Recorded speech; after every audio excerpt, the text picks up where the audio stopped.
Hi everyone, welcome to this webinar on data sufficiency. I think it is sufficient, but is it really sufficient? So this is going to be an interesting webinar in which we are going to talk about how to tackle one of the biggest pain point in Quant, which is data sufficiency question. So we'll talk about that today. But before we start, I would like to hear from you guys. So welcome all of you to this webinar here. And I would like to hear more about you guys. And I have another screen open on the side so that I can see your responses in real time. So tell me where you are from. What is that you like? What is that your aim from the GMAT, as in what is your target score, and what's your current score in Quant overall? So let me know, and also feel free to write what are the problem pain points that you're finding in GMAT, like Quant basically. So let's talk about that a little before we get started. Okay, so yet to see responses from you, and I'm going to share my screen in the meantime. And please let me know if all of you can hear me loud and clear as well. Like that will help me understand whether my audio is audible to all of you. Okay. Waiting for your responses. Again, maybe there is a lag, a little bit of a lag is there, but let's see. Okay. So, I'm at code 239. We have trips to get over a 700, but I haven't taken a diagnostic yet. So I guess you're just starting trip. Okay. Good. No worries. You are gonna really enjoy this webinar because again, we're gonna talk about one of the most important aspects, which is data sufficiency, and in Quant that actually is the biggest pain point for people. Okay, Nagarjun says I can hear you clearly. That's great, Nagarjun. Happy to know that. And I'm gonna share my screen now, so you guys should be able to view it at your end. Okay, I hope it is visible. So yep, without any further ado, let's get started. I'm happy to see you guys here in the webinar. So I'm Piyush. I'm gonna be your main host today in this webinar. I'm gonna basically run you through the entire session where I'm gonna talk about how we can take care of data sufficiency question on GMAT. And it's not just about data sufficiency. We are gonna talk a little bit about also about like how you can take your learning to the next level in Quant overall. So we are gonna also touch upon that. I work for GMATWhiz. Just to introduce myself for those who don't know about me, because there might be some people who are hearing from me for the first time. So if you really don't know about me, like I am Piyush and I work for GMATWhiz as of now. And I am someone who has about 8 years of experience helping students improve their scores and helping them get into the top schools around the globe. So I have helped people get all sort of scores on GMAT, starting from a 700, 760, all kind of scores. And I'm someone who loves teaching Quant as well as verbal. So that's something which I love doing, and I like playing with data, helping students with the timing strategies and how can they improve their performance further. Okay, so that's pretty much about me. Let's now move to the agenda of this webinar. Right. So what we're going to talk about today is very quickly about what GMATWhiz is. I've already talked a little about myself. Then we'll move to major mistakes in data sufficiency, why people make errors in data sufficiency, what are the core reasons behind that. Then we will be solving 5 practice questions on data sufficiency to actually learn various aspects of the main errors that what people make. And then we will talk about improvement strategy for Quant. So a lot of you over here would be applying in round 2 as well. So I just want to ensure that those of you who are taking the GMAT soon, they get some inputs around how can they improve their strategy for Quant. Okay, so I have a comment from Tikure, when will the question start? So another 5-10 minutes maybe. So we're gonna start directly into major mistakes in Quant. And in the end, I'm gonna open it for an open-ended Q&A. Okay, so very brief about GMATWhiz. GMATWhiz is a platform which actually offers a truly personalized learning course. So if any one of you who is looking at not a run-of-the-mill course which serves the same content to everyone, but you're looking for a course which is more personalized, which uses artificial intelligence to create a portal content which is relevant for you and which changes the study plan in real time, you can look at GMATWhiz. So that's just very brief about GMATWhiz. We can talk about it later, definitely. But let's move to the main part of the webinar. Let's talk about why do most people falter in data sufficiency question? What is the biggest reason why people falter in data sufficiency question? And the points that I'm going to talk about now are going to be from my experience of interacting with many people and seeing what are the major mistakes that they do when they are preparing. So one of the first problems that students face, and this is not relevant just for data sufficiency, it is relevant even for problem solving. And the reason I'm talking about here this point first is because this is like the precursor to anything else. Even before you start solving data sufficiency questions, you need to be good at this. You need to understand why, like you need to understand the concepts around the topic that you are actually solving the questions on. For example, I'm not going to solve this question, I'm just showing you an example. For example, if you have a question around this, okay, this question talks about factorization. This question tests your understanding of factors, common factors, and all of that. And in many cases, when I interact with people, I have seen that people don't know that the number itself and one is always a factor of the any number, right? So that's something which a lot of people don't know. And unless you know that, it will actually be a challenge to solve the question. So conceptual clarity is the first and foremost thing that you need to have in order to solve any question, not just data sufficiency, but any particular question that you plan to solve. So that's one of the foremost skills that you need to build in order to get the DS questions correct. Okay. Now let's move on to another thing which is more specific to DS. The second biggest reason why I see people faltering in data sufficiency is that when it comes to thinking about analyzing the question stem, many a times people don't do a very thorough job in analyzing the question stem. They don't really analyze the question stem as well. One reason of doing of that could be that they kind of feel rushed for the time. So sometimes they don't really analyze the question stem first and move to the options soon. And let's take an example to understand this part. So for example, if I have this question in front of you, okay, this question says if x and y are positive integers, is xy, the product of x and y, even? Now, if you jump too soon to the statements before analyzing that, what is the meaning of this part? What is the question really asking me? When I say is x, y even, what is really asking me is I need to find whether one of them, at least one of them, is even. That's what it is asking me. If I know if both of them are odd, if I know that both of them are odd, I can answer the question. Or if I know that at least one of them is even, I can still answer the question. If you don't do this analysis, you will not be able to get to the answer, or you will not be able to get to the answer in the optimal time.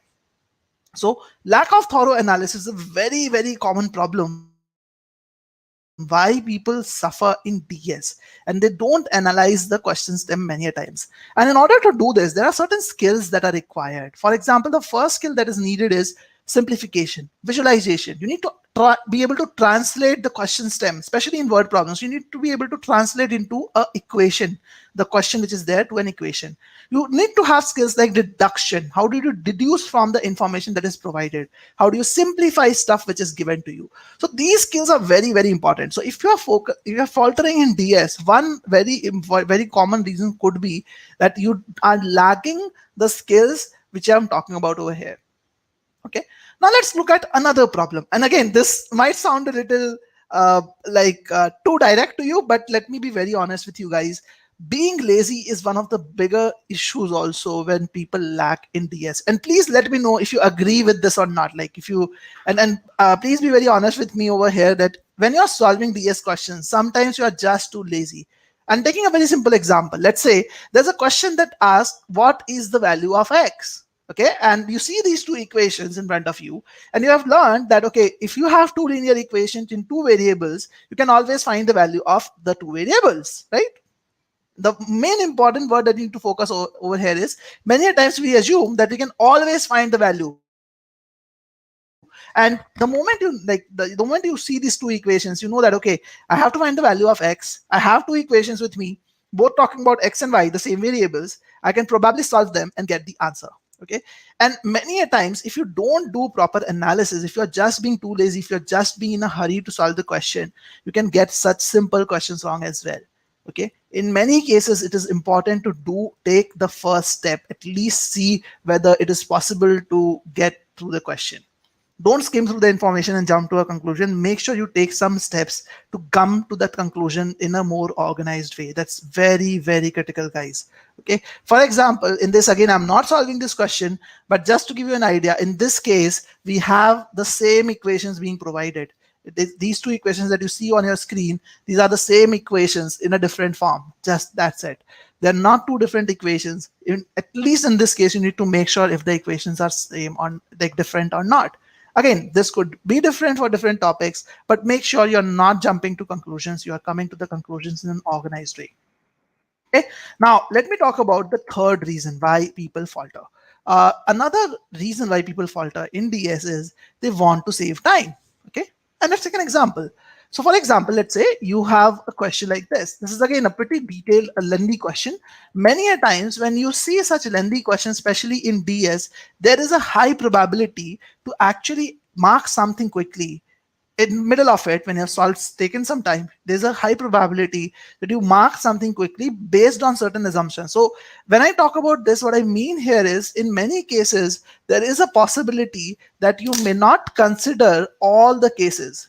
You may not consider all cases. You might consider a few cases. You might end up taking a few numbers and try to get an answer just to save time, because you panic seeing a lot of text and you feel that you need to save time for the next questions. So the core problem here is saving time, and what it leads to is not considering all cases. This is another core problem. Many people don't know how to take cases, how to consider cases when it comes to DS. How many of you struggle with that? How many of you struggle to take cases like in DS? How many of you are having problems with it? Let's see some responses. It has been a monologue till now, so just want to ensure that all of you are with me and yeah, actively participating here. How many of you face this problem?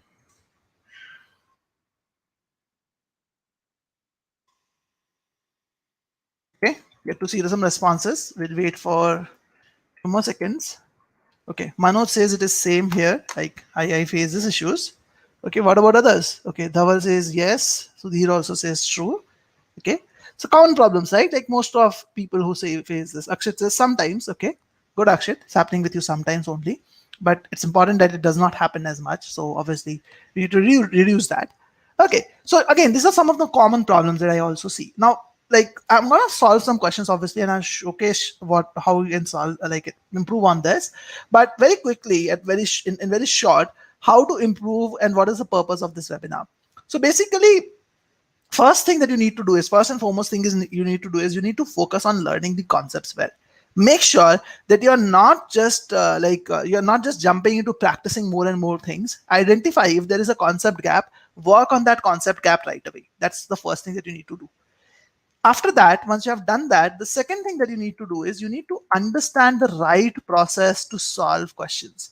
It is very, very critical for you guys to learn the right method. See, in quant, there are multiple ways of solving the same question. It's always 2 or 3 different ways. Now, there could be a way which is more logical. There could be a way which is more effective. There could be a way which is based on shortcuts, picking numbers or something like that, which might work in one case, might not work in another. Focus on learning the right process. By right process, I mean a logical process that can work on all question types. It's very important, because if you do that, you will not only be getting the question right, you'll be able to get the question right in the right amount of time. Now, if you are a GMATWhiz student, like if there could be a good number of GMATWhiz students here. If you're a GMATWhiz students, it is very important that you watch the solution of booster. So we have something called a concept booster file in our course at every point, in every topic. So if you're a GMATWhiz student, you can do this, learn this right method by using the video solutions of the concept boosters, because that is in the video solutions, we are actually taking care of the entire methodology. Okay. And if you're not a GMAT student still, you need to make sure that you learn the right methods always. And when you're focusing on the right methods, make sure you don't worry about time in the beginning. Okay. In the beginning, you should not worry about timing. In the beginning, you should be focusing on learning the method. And once you are used to that methodology for quite some time, then obviously the time efficiency is automatically gonna kick in. Okay. So again, if you're a GMATWhiz student, you will be able to get the understanding better. And we in the video solutions in GMATWhiz, we make sure that we show you every single step. We should take all the considered cases. We tell you how to take all the cases, how to make cases, how to avoid the traps which are common traps in the question. So if you're a GMAT student, watch the right way to solve again if required, to make sure that you're improving your understanding. Okay, so with that, let's move to the first question of today. And basically we are gonna solve this question like together also later on. But first, I want you to give it a try. I'm giving you 2.5 minutes approximately to solve this question, and I request none of you to, all of you rather, to do not put your answers after solving in the comments here. Please hold on to your responses. When I want you to post your answers, I will tell you myself. Please don't respond automatically by yourself. Make sure that you wait for my go by my command to actually start posting your responses. So please solve this question and wait for me to tell you how to post. All the best. I'm gonna be muted for 2.5 minutes approximately, and you guys can solve the question in the meantime.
Okay, guys. So 2.5 minutes are over.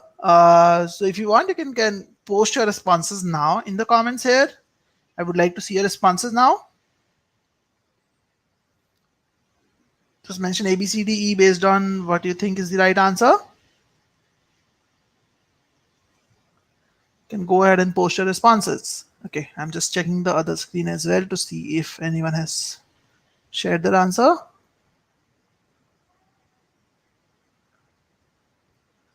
Okay, so Manoj has a question. He says, what will you suggest for someone who enrolls for the whole course and has no background in math for a few years? Just curious for the preparation. Thanks.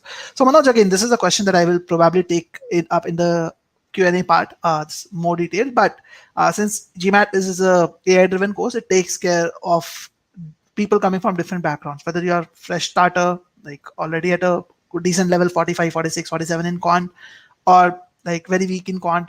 All of that is taken care of by the AI in serving you the content. It's a different content for every user. Okay, again, I'll take care of it. Take of this question up later in the Q&A, and I can see some responses from people. Sudhir says it is E. Ayo says it is A. Okay, what about the other people? I just see two people answering. Like, what about the rest of you? It has been about 3 more minutes now. So just take an attempt at it. Like even if you're not able to solve it, what do you think is the right answer? Let's see few responses, few more responses from you. Okay.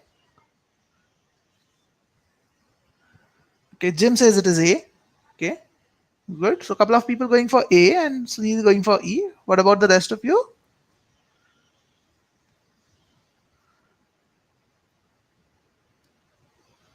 Okay.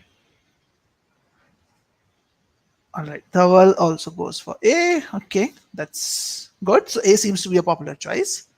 Okay, let's start solving this question then. Without any further ado, let me start solving this question. And again, more important than the answer to me is how you approach this particular question, right?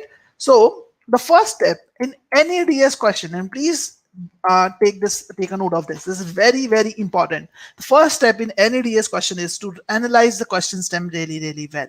Okay, make sure that you do enough work on analyzing the question stem properly and inferring what is exactly that you need to find to solve the question.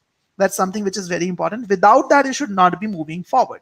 Okay, so I see some people saying for C, going for C and D as well. So I think it's like a lot of people are going for like A. Some people are going for C, D, and E as well. All right, so let's do this again. A pretty long question. So don't worry about that. Generally, long questions also generally seem to be simpler in order to solve. But let's see. In a certain team, the workforce planning sheet for each day is given a 8-digit unique document number. Okay, so there's a 8-digit unit document number which is given to a workforce planning sheet. So let me just draw 8 places here. Okay, we have 8 places. The first 6 digits of the document number is the date of the preparation of the planning sheet in DD format. Okay, so this is DD So this is date, month, and year format. For example, a document prepared on 3rd of February 2010 will have its first 6 digits as 03, which is the date, 03DD, and then 02 as the month because February is 02. Okay, and the last 2 digits of the year, which is 10. Okay, fine. So let's read further. The 7th digit of the document is the sum of 9 times the sum of the 7th digit of the document is the units digit, sorry, not sum, units digit of 9 times the sum of the first and third digits. All right, so basically if this is X, I can say that, let me write it as D1, D2, M1, M2. So X is nothing but the, let me write it here, X is nothing but the units digit of D1 plus M1. Let me write it this way. Okay, so X is nothing but the unit digit of D1 plus M1. Let's read further. The 8th digit of the document, let's call it Y. The 8th digit of the document is the unit digit of 11 times. Okay, so this is unit digit of 9 times. Sorry, I wrote it incorrectly. It was 9 times actually in the first place. This is written the unit digit of 9 times. Okay, here it says document number is unit digit of 11 times the sum of the second and fourth digit. Okay, so Y is nothing but unit digit of 11 times the sum of the second and fourth digit. Second digit is D2 and the fourth digit is M2. So this is the information which is provided to me till now. All right, let's read further. If a document number is in the form ABCD1381, okay, so they've given me a document number which is ABCD1381. Okay, let me write one that is like this only. Okay, where ABCD are non-negative single digit numbers, in which month and on what day the document was prepared. Now, in which month on what day, basically what they're asking for me is the find the value of ABCD. They want me to find the value of ABCD. Okay, so till now I know this. Okay, I know this, that the value number is ABCD1381. That's the number. I need to find the values of ABCD. Now the next step that I will do is I'll understand what is that we know about ABCD. Is there any information that gives me any clue about ABCD? And if you look at that, the only clue I have is from the last 2 digits, because the first, like the fifth and the sixth digit, like 1 and 3, give me information about the year. They do not give me any information about ABCD. So what I know is 8 is basically 9 times unit digit of 9 times D1 plus m1. Or let me write, now that I know what is there in d1 and m1, I can write it's 9 times a plus c. All right. Similarly, I can say that 1 is units digit of 11 times of b plus d, because b and d are the third and the fourth, second and the fourth digit respectively. All right. Now, this information is what I can write down. Now, what else can I infer? Understand this. C is basically the first digit of the month. So, what are the possible values that C can have? I can have a month starting from 0 to 12, 1 to 12. So C can be 0 or 1, because if I have to write second month of the year, I'll write 02. If I have to write fourth month of the year, I'll write 04. If I have to write 11th month of the year, I'll write 11, November basically. So the value of C will either be 0 or 1. Now, what can I say about the value of A? Can anyone tell me that? What can I say about the value of A? What are the possible values of A? Let's see some responses from you guys. What do you think are the possible values of A? Again, I want to make sure that all of you are participating. So let me know what are the possible values of A over here. Okay. Utkarsh says 1 to 9. Ayush says 1 to 3. Utkarsh, think about it. I'm talking about A. I'm not talking about B. Okay. Susan says max 3. Dinesh, you have got it right. That's good. 0, 1, 2, 3. These are possible values for A. Okay, not 1, 2, 3. 0, 1, 2, 3. All four values are possible for A. Now, let me change my question. How many of you actually drew this inference that A has these four possible values and C has these two possible values only when you, like at the time when you read the question itself, without looking at the statements? How many of you came to this inference that A can have four values and C can have only two values? How many of you drew this inference? Let me know here. And please be very honest with me. How many of you drew this inference when you actually read the question stem without looking at the statements? Please say yes if you drew this inference. Please say no if you did not do this inference.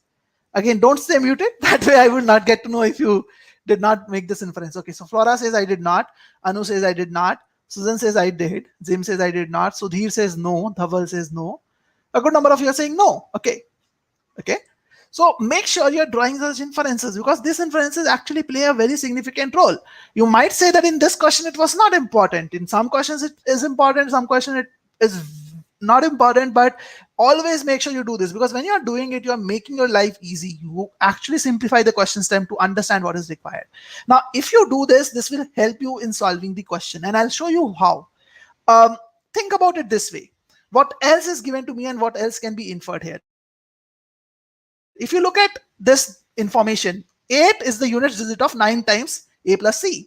Now, think of a number which is a multiple of 9 and its unit digit is 8. Can you tell me a number which is a multiple of 9 and its unit digit is 8?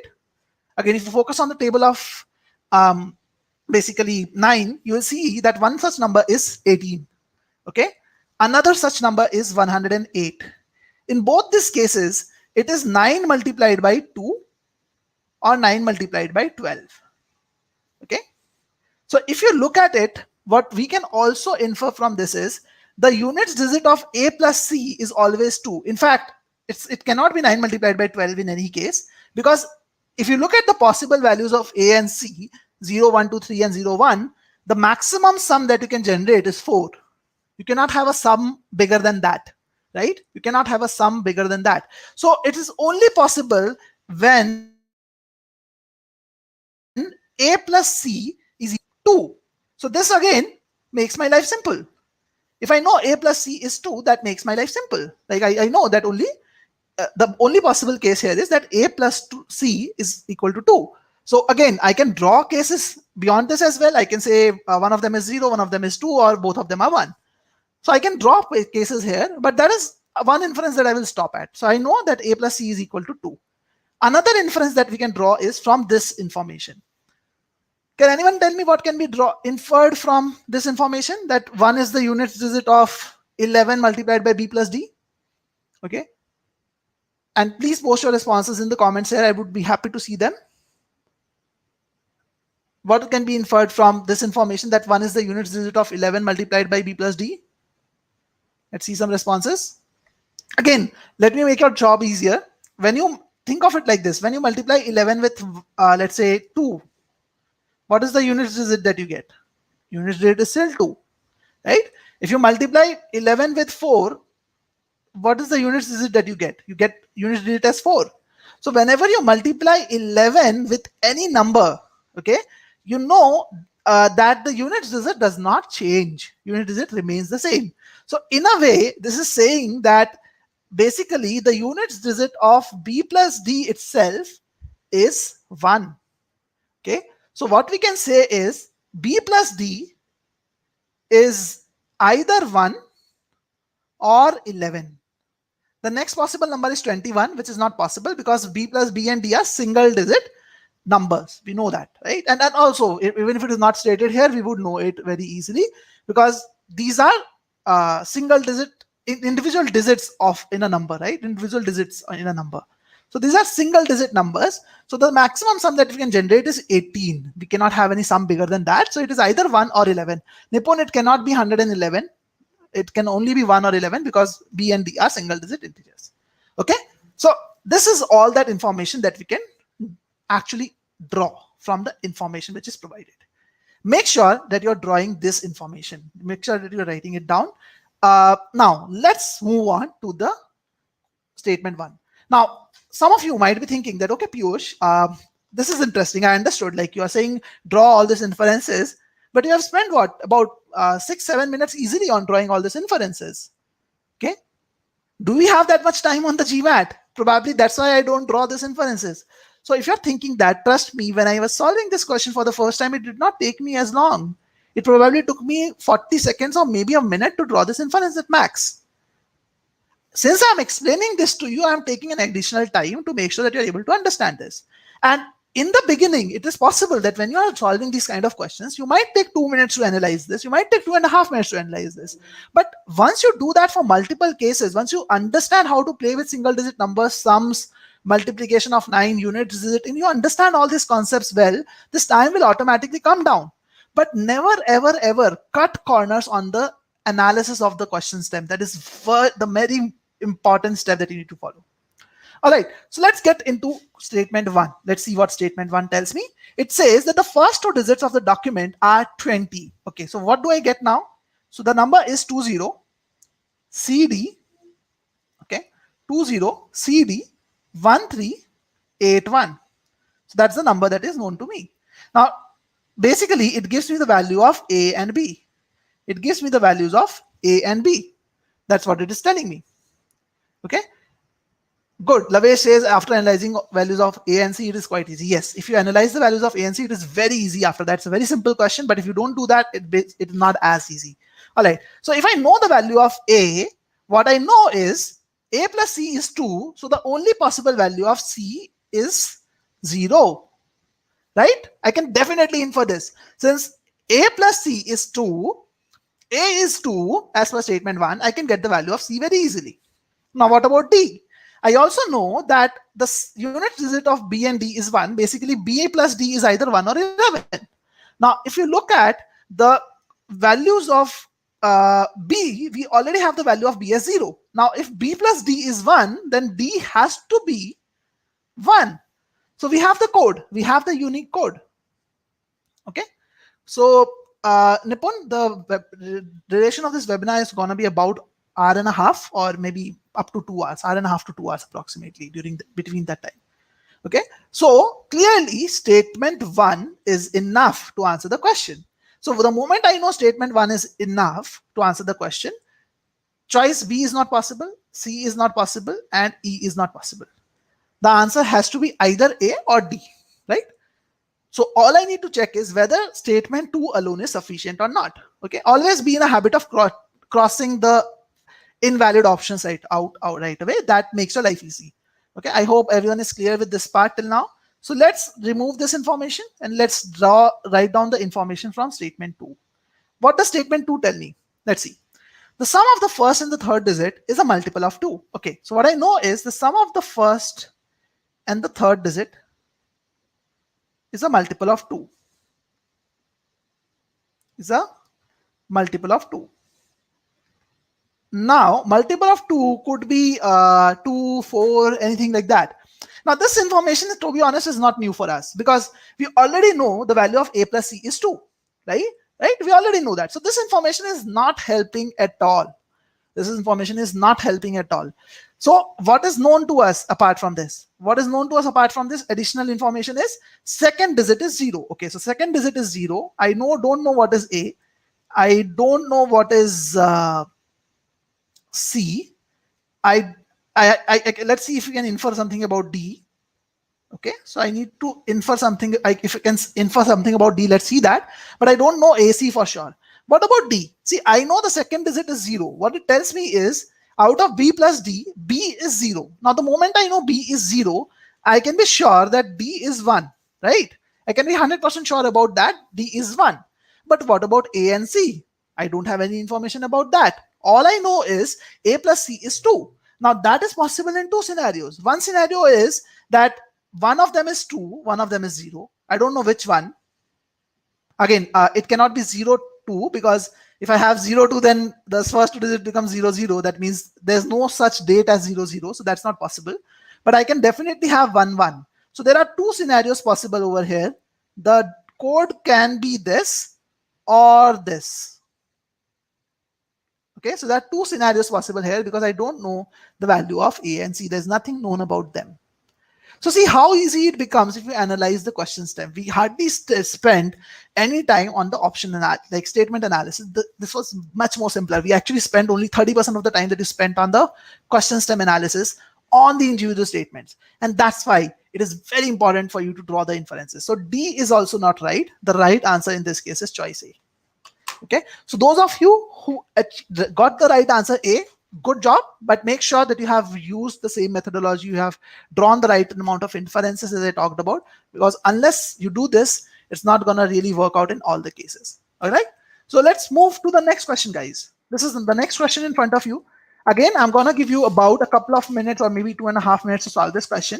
And please don't post your responses in the comments here. As I said earlier as well, I'm reiterating, I'm going to be muted. I might stop my video for a while. I'll come back in 2 minutes time. I want you guys to solve this question and hold your responses. Post the responses only after I ask you to post them in the comments. Okay? Don't post your responses beforehand. All the best, guys.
Yet.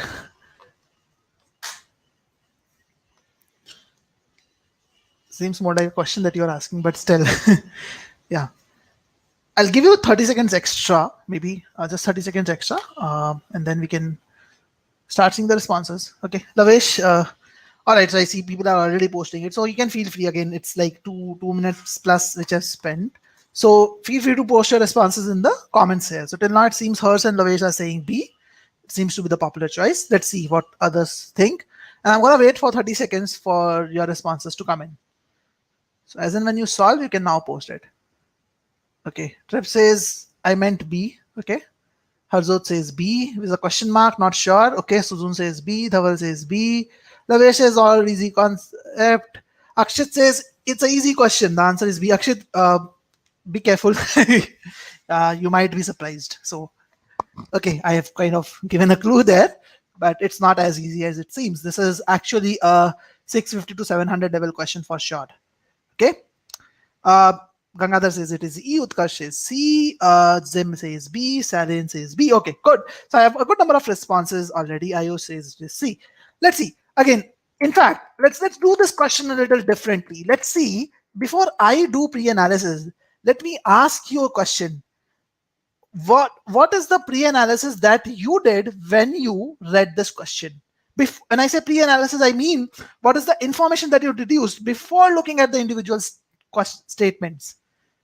Okay, tell me what is the information that you deduced before looking at the question, individual statements, as in statement 1 and statement 2. Okay, and the moment I said B is not the right answer, I have started seeing a lot of C's. Some people are saying D as well. Okay, let's see what is the right answer. Don't worry about that. We'll come to that shortly. So what do you think is the, what did you analyze? What is the inference that you draw? And remember guys, I'm not here to help you solve these questions. That's not my objective. My objective is to make sure that you improve your data sufficiency skills and learn what is the right way to solve questions and what are the traps that you need to avoid. Okay, I see some responses. I see Utkarsh says unit digit of x plus y is a multiple of 2. That is what I could infer. Okay. Susan says x and y are both even or both odd. That is what I need to find. Okay. What about other people? What is that you inferred? And I will assume that if you're not writing anything, you probably did not infer anything from the question stem, which is very important, guys. Make sure you always draw those inferences. This is gonna be very critical for you to get the questions right. Okay. Now, okay. Akshit says we need to find the even odd nature of x and y. That is what I inferred. Okay, good point, Akshit. In fact, most of the times, in fact, probably when I was solving it for the first time, I could have also fallen for this trap. Most of us see that x plus y is an even number. Is it an even number? This is a yes, no type of a question. Okay. We need to find whether it is an even number. So the first thing that comes to our mind is they can only be even if their signs are same. Basically, x and y are of same nature. Same nature as in they are either both even or both odd. If they're both even or both odd, then this information is possible to be found out. If we know that they're both even, we know that the sum is even. If they're both odd, then the sum is odd. Or even if we know that they are of opposite nature, as in one is even and one is odd, we can still answer this question, right? That's the first thing which comes to our mind. But very rightly said by Devi, this is very, very important, guys. You should not be making any assumptions whatsoever. This is the question that I wanted to ask you. Do we know that x and y are integers? Is it written anywhere that x and y are integers? Is it written anywhere? Think about it, guys. Is it written anywhere that x and y are integers? And if they are not integers, if it is not written, is it possible to get an even or odd number by adding two decimal numbers? Think about it. So very good point, Devi. Very valid point that you have brought up here. So imagine this, guys. You are not provided with this information. And if you're not provided with this information and you're assuming this information when you're analyzing the question, you're probably falling for a trap. And that's why I said this is a 650 to 700 level question for sure. Make sure you do not assume stuff. So drawing inferences just doesn't mean that you look at the information given and just come up with cases. You need to consider all cases. You need to consider all those things. Yeah, Nipun, it's a very basic thing, but it's very easy to avoid. Not avoid, it's like very easy to overlook. So the first step that we need to do is asking if x and y is an even number. What kind of numbers can x and y be? Obviously, it can be positive, it can be negative, it can be even decimals. Okay, so it is possible that all values have to be taken into account. Whenever you see a question where the values are not mentioned, you can't assume anything. Be in this habit of assuming all cases. It can be positive, negative, or even decimals. Considering all cases is a very, very important skill which is tested on GMAT DS, and you have to be very careful with this. So Akshay said this is not fair, but yeah, we can't do anything about that, Akshay. That's what GMAT is, right? You can't assume things. And one important reason for that is you can't assume things as a manager as well. So that is why GMAT is testing us on this. So let's see. If unsure, you can always take to decimal places. You can see uh, 1.2.8, that can get you an even number, but it's not always the case. There are possibilities that the number can not be an even number if you are taking two decimals. Okay, so let's come to individual statements. And analyze them. So first statement tells us that 5x plus 4 is an odd number. Now, what does it tell us? We need to analyze this. In fact, even before we analyze the statement, we can ask this question: do we actually need to analyze the statement? The answer is probably no, because we may find something about x which will not give us any information about y. And unless we know about y, we cannot really answer this question that x and y are even number. So in order to solve this question, probably we don't need to analyze this statement. But when I say don't need to analyze the statement, I mean don't need to analyze the statement as of now. Okay, but let's still analyze this. Let's basically still see what this question is. Okay, we can discard this, but for learning purpose, let's quickly see this. So 5x plus 4 is odd is given to us. Now 4 is a even number. So what it tells us is 5x is basically even minus odd, which basically gives us an odd number. So what it tells us is 5 multiplied by x is odd. Now tell me guys, what can I infer from this? 5 multiplied by x is odd. What can I infer about x from this? Let me see if you can now put that learning into practice that I just talked about. I'll just wait for your responses in 30-40 seconds. And guys, please respond, because I want this webinar to be very interactive. I want you guys to learn and be with me at every step. It's not just about this particular question. And Akriti, please focus on the important learning that we had. You are saying that x is odd too. All of you are saying that till now. Utkarsh is also saying x is odd. Dinesh is also saying x is odd. Nipun, you're again falling for the trap. X is odd. Think about it again, guys. Can we say x is odd? Can we come to that understanding?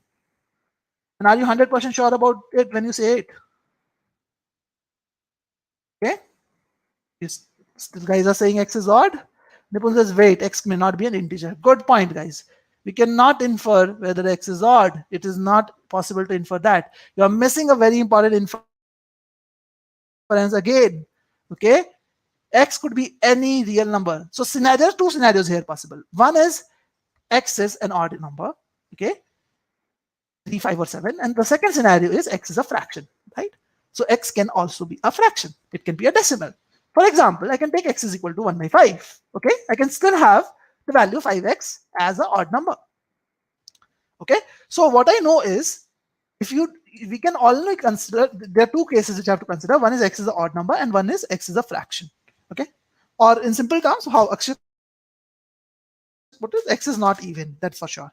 Now, remember, if you focus on a process-oriented approach and with proper practice, you will be able to do this very quickly. You'll be able to come up with these assumptions.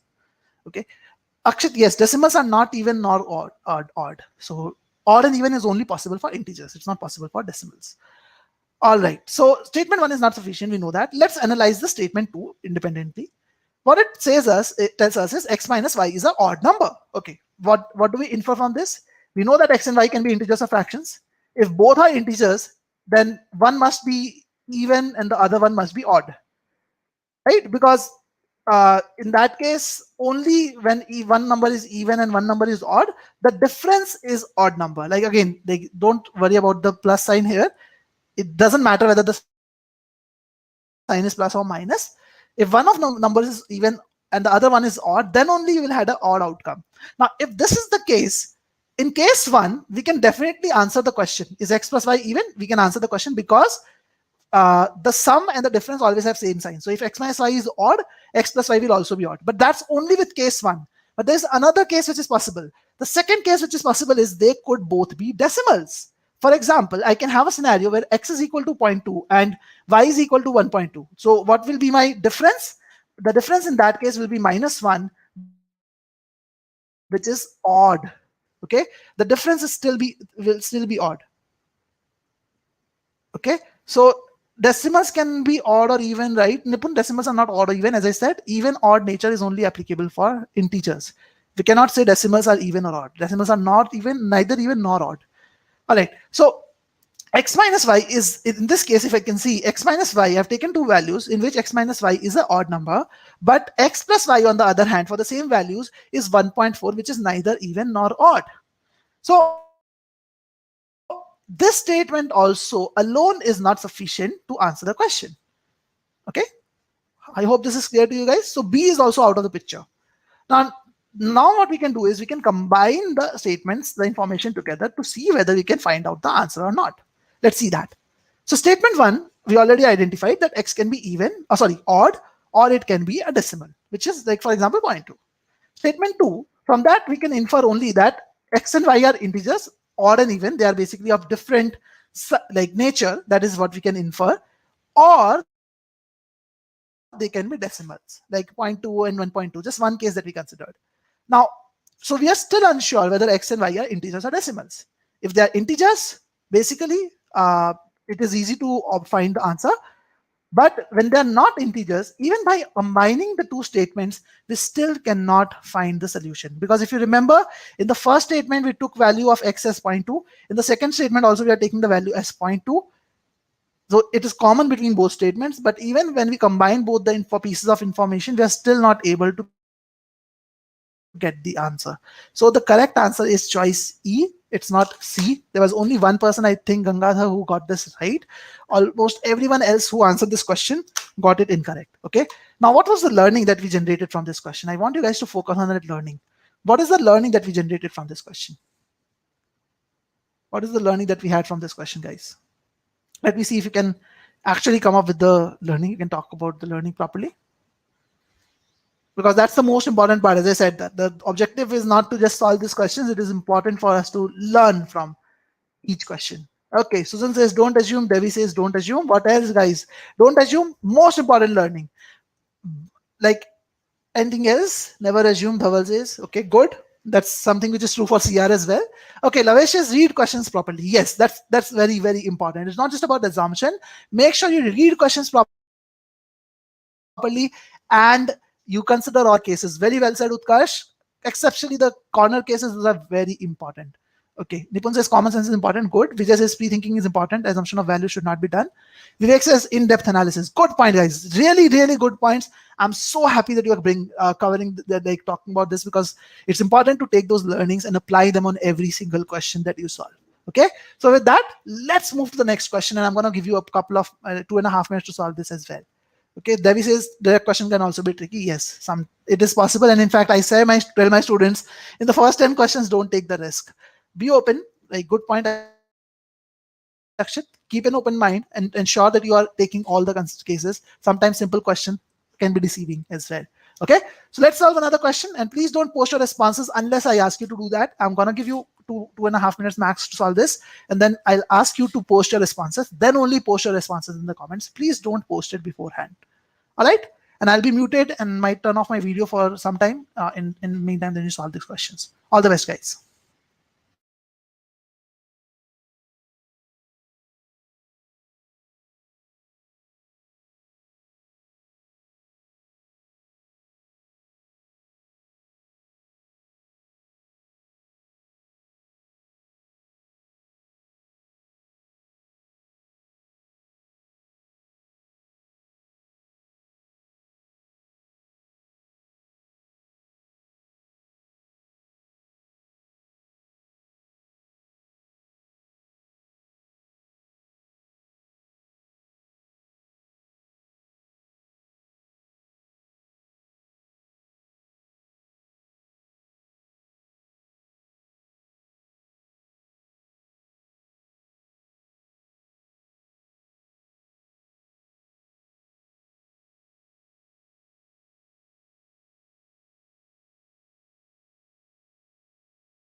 All right, guys. So almost 2.5 minutes have passed. So please post your responses in the comments. Now you can go ahead and post your responses in the comments. What do you think is the correct answer in this case? Okay, I'll just wait for your responses. So I'm giving about 30 seconds or 30 seconds or so for you guys to post the responses. So please feel free to post the responses. Okay, so I have few answers. I see B. Nipun says B. Devi says C. Ishita says B. Harjot. Dinesh says B. Again, B seems to be a popular choice. This one. Gangada says this is a tricky one. Okay. Okay. Dinesh says also B. Okay. What about the rest of you guys? Please post your responses. I'm going to give you another 15-20 seconds to do this. And again, we will get an opportunity to actually apply the learning from the previous question on this one. Okay, Anwar says it's C. Okay. So most of you are going for B. Few people are going for C as well. All right. Okay. All right, guys. So I see a good number of responses. Jim Jam also goes for B. Dhaval also goes for B. Okay. So PBB seems to be the most popular one. Let's solve this question.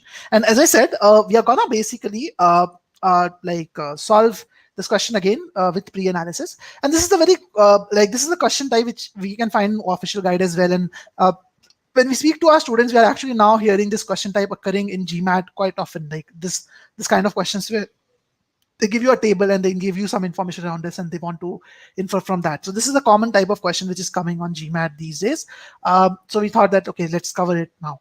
So what does this tell us? In the above multiplication table, if each entry is an integer, what is the value of Q? Okay, though this is a important piece of information which is given to us.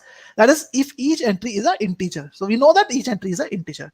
Now, what we know is, like, when we see that each entry is an integer, make sure you don't fall for one trap. Again, this is a very important trap which you need to avoid.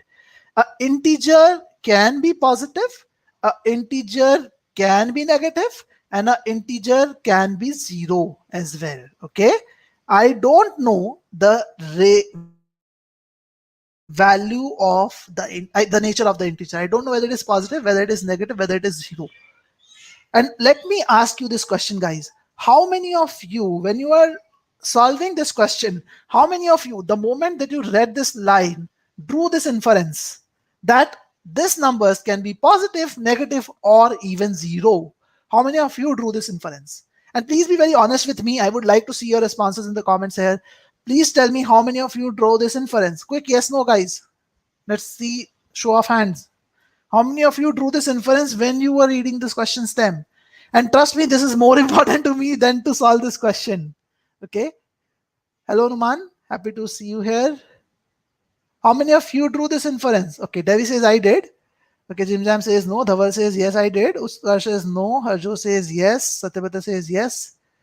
Okay, Jim says I did not do it. Flora says yes, I did it.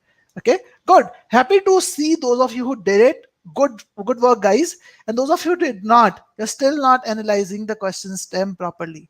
And Susan, please think about zero always, because zero is a number which is neither positive nor negative.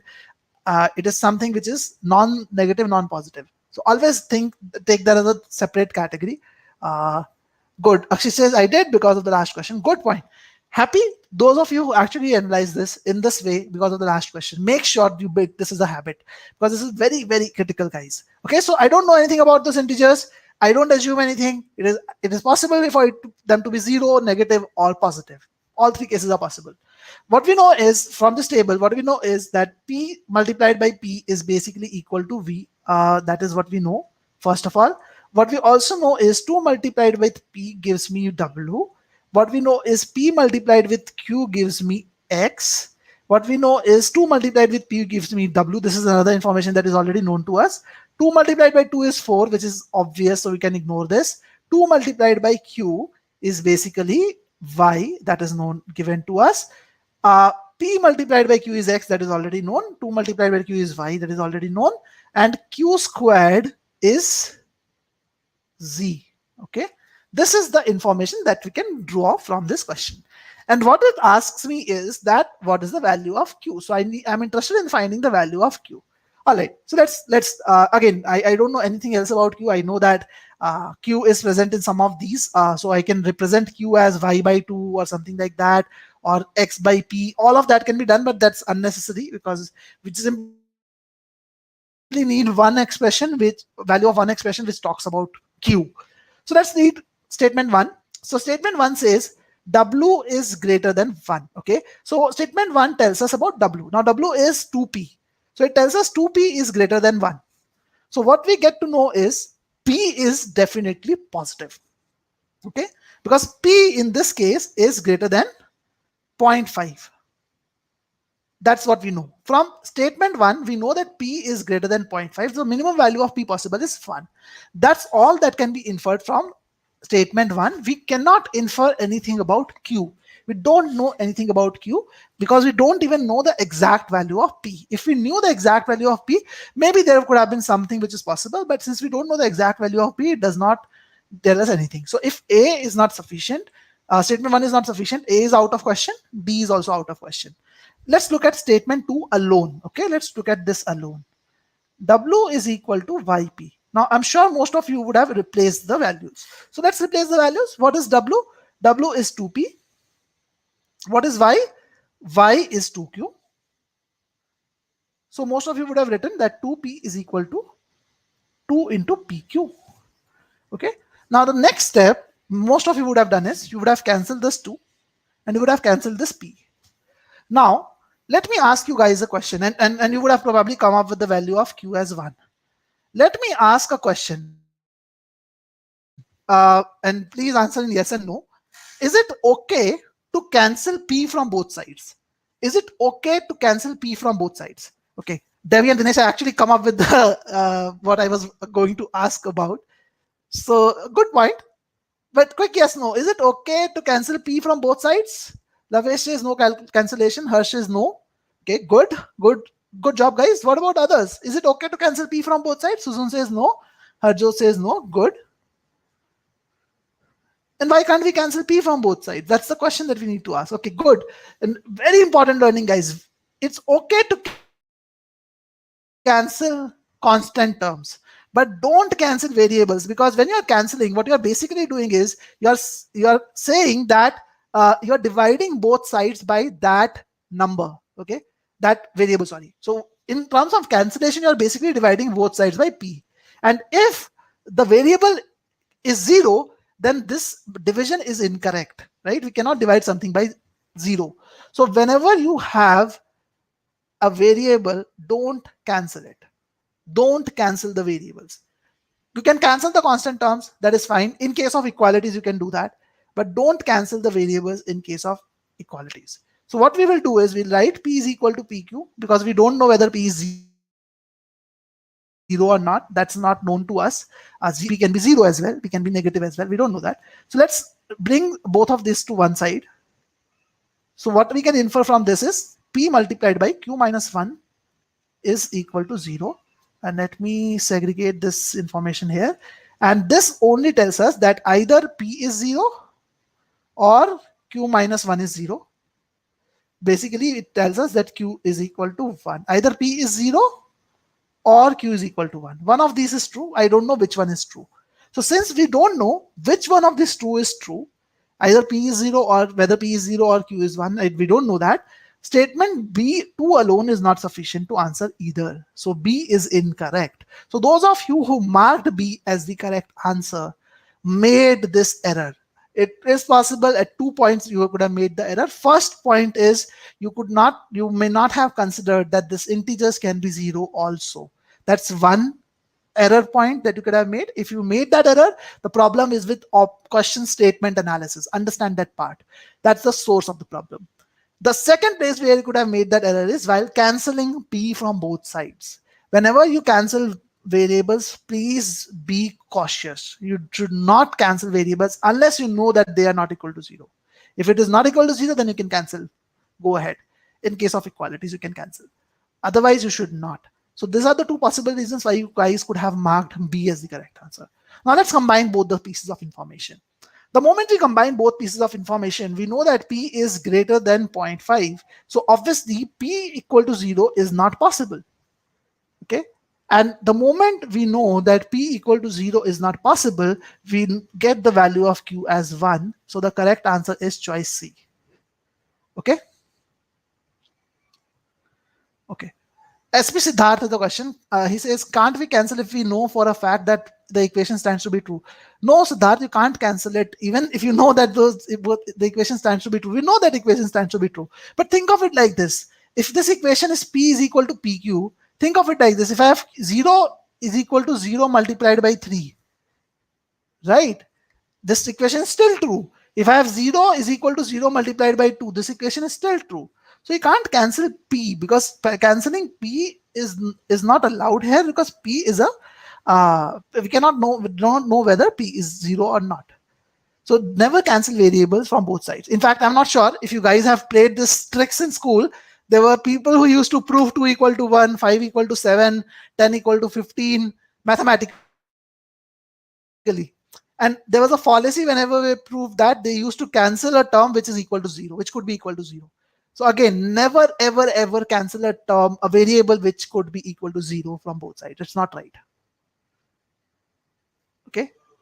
So Satyabata says it is advisable to take them to one side and then equate, right, sir? Yes, Satyabata. Whenever you have a question where there is a variable which is common on both sides, don't cancel it unless you know it is not equal to 0. In that case, it is always better to actually factorize the term and then come up with all the possibilities. Devi says the title of the stream is the good question, Piyush. I'm happy to know that I'm able to live up to the expectations, and that's the objective. So I hope this question was clear. Again, this is an important question to ensure that you guys understand the importance of pre-analysis. And this is one of the biggest reasons. And when we were creating actually GMATWhiz course, we actually saw that most of the people struggle with DS, and we knew why they struggle with DS. And that's one of the reasons why we came up with this important idea of the concept boosters. So in our GMATWhiz course, what we have done is we have actually taught the right method. We have, like, see, there are, if you focus on this question, this is a trap which is there in this question.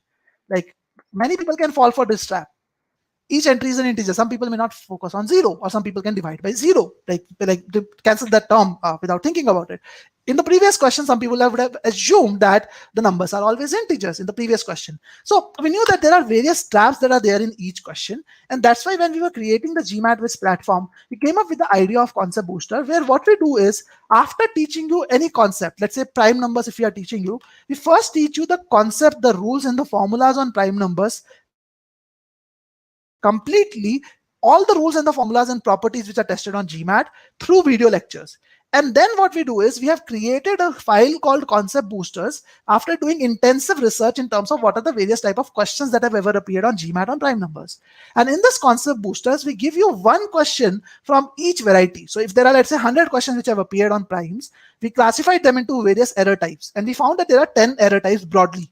So we give you one question from each error type. And what we do is, each of these questions, you're supposed to solve one question at a time. You just get first question, one question to solve, which is followed by a detailed video solution, the same solution that I was showing you earlier. And what you're supposed to do is, you're supposed to analyze the solution line by line, step by step, to ensure that the way you approach the problem, the way you solve the question, matches with the method which is here. Because we have come up with the best methodologies possible to solve any question type for every question through this concept booster file. So in the concept booster, you'll be able to see the most effective methodology. Analyze the solution to learn that methodology. And in the solution, we don't just tell you the method, we also talk about the specific traps which are possible in individual question types. So in prime numbers, there can be different type of traps compared to inequalities, compared to equations, compared to, let's say, permutation combination. So there are different traps and different type of questions, and all these traps we are also covering in the solution. We talk about these traps in depth. So some of them we are covering in the webinar today, but if you want to know about the other traps and the most effective methods, you can use the concept boosters as well. And this concept boosters help you figure out the gaps in your application. And since each question is handpicked and covers a different aspects, this concept boosters, it is very, very critical. Okay, so if you want to check out the concept boosters, you can always check out, like, register for a free trial of GMATWhiz platform. Detailed free trial is available. You guys can look at it at your end if you want. Here's the link. I've just shared that link in the comments here.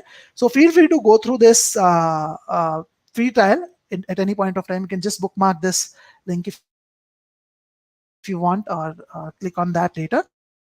And you'll also get a personalized study plan once you create a free trial account. Okay, so this concept booster is basically to help you guys actually learn the best possible solution and also avoid the traps that exist in each and every question type on every topic on GMAT. And as I said, the platform is an AI driven platform, so it will actually ask you to only go through the things that you need to go through and not everything. Okay, so with that, I'm moving to question number 4. And again, guys, I'm giving you this information first, that 2.5 minutes will be provided to solve this question. And don't post your responses unless I ask you to post them in the comments here. Okay, don't put your responses right away. Please wait for me to ask you to put the responses. All the best, guys. I'm going to mute myself, and the question is going to be there on your screen in full screen then. Okay.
All right, so you guys can now start putting your responses. I guess I have given you enough time to solve this question.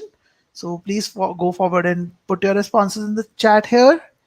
Let's see what you guys think is the right answer.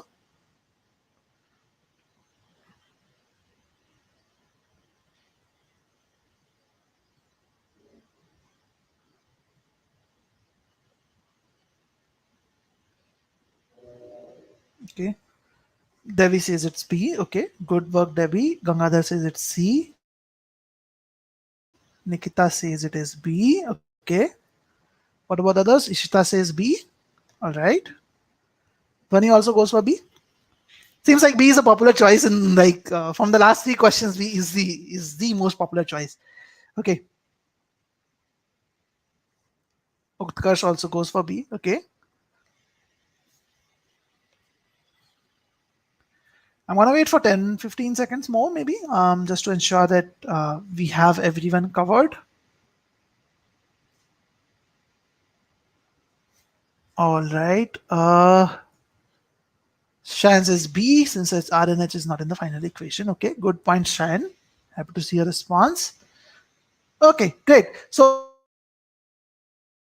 I see a good number of responses. So let's move forward to solving this question. All right. So let's quickly go ahead.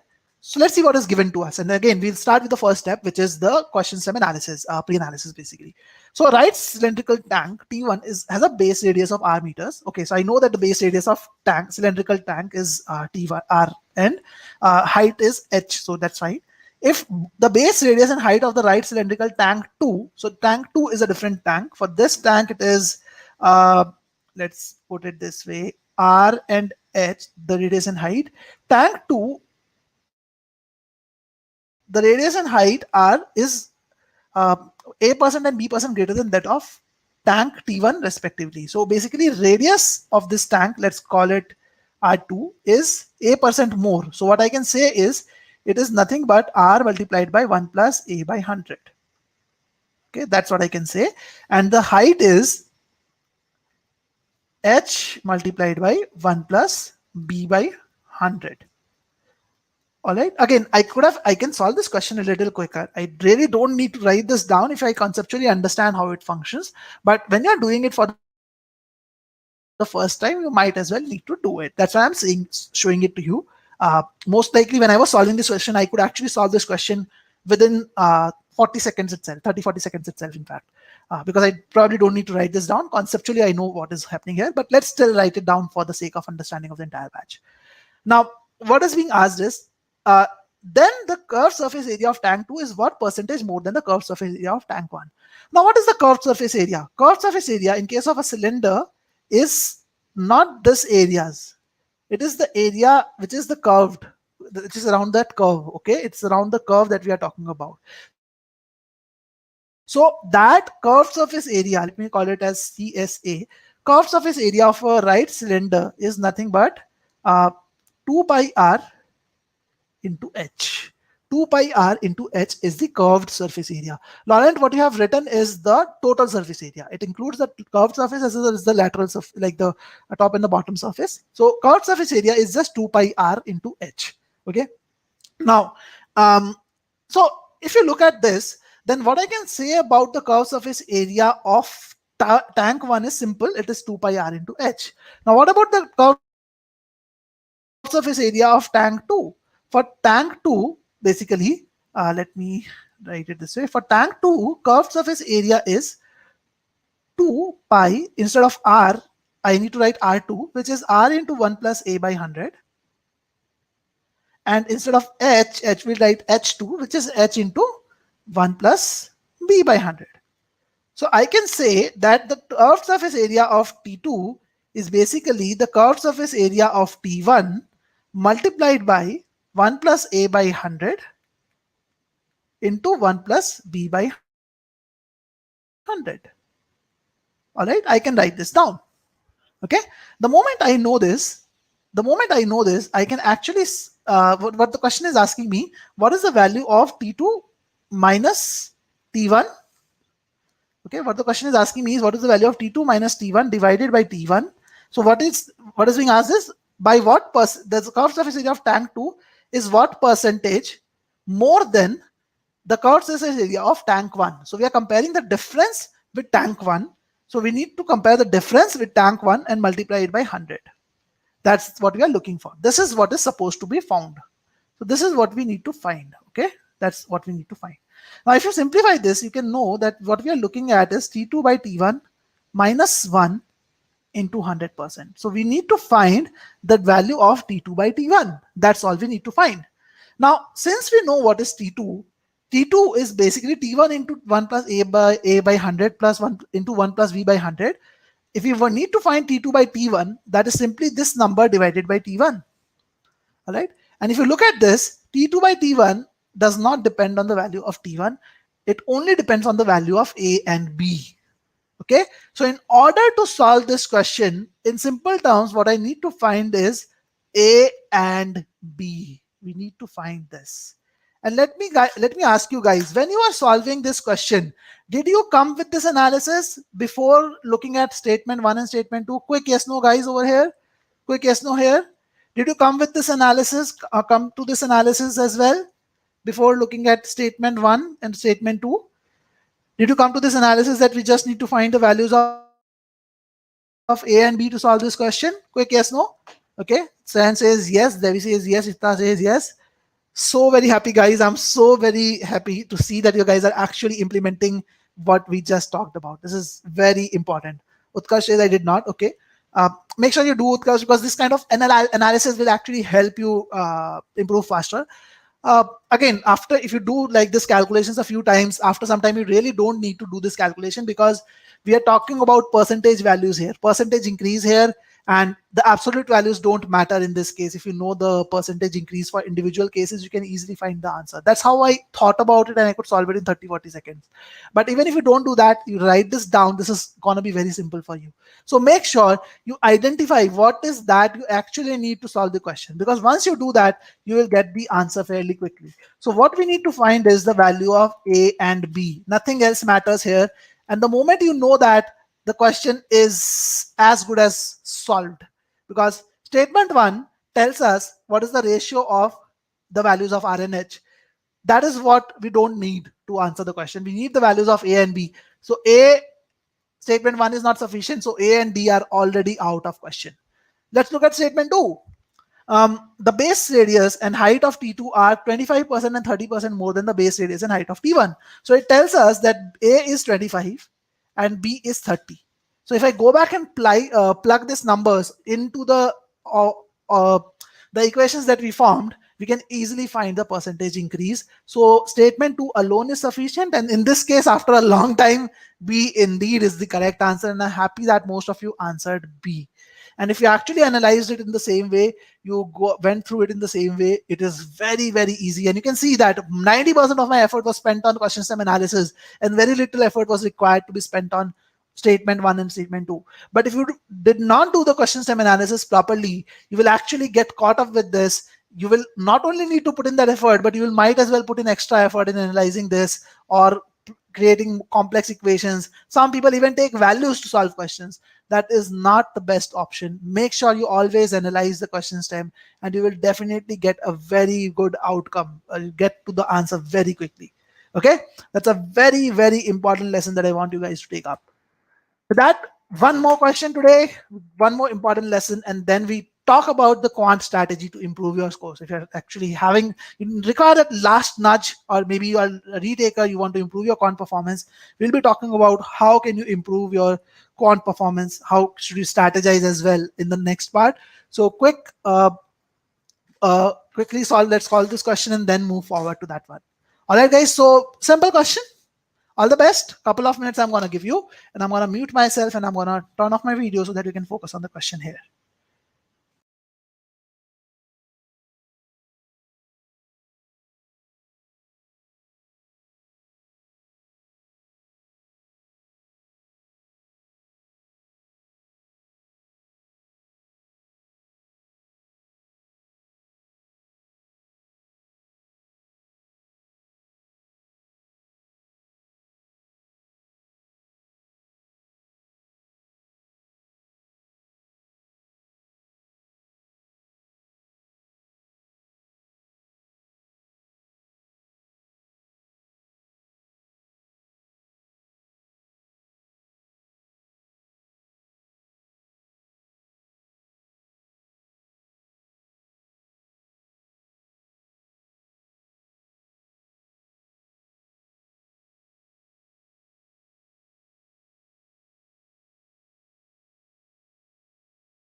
All right, guys. So now we can start seeing the responses. So please post your responses now in the chat here. Please post your responses now. We can look at the responses. I'm gonna give you about let's say 40 seconds or so for you guys to post your responses.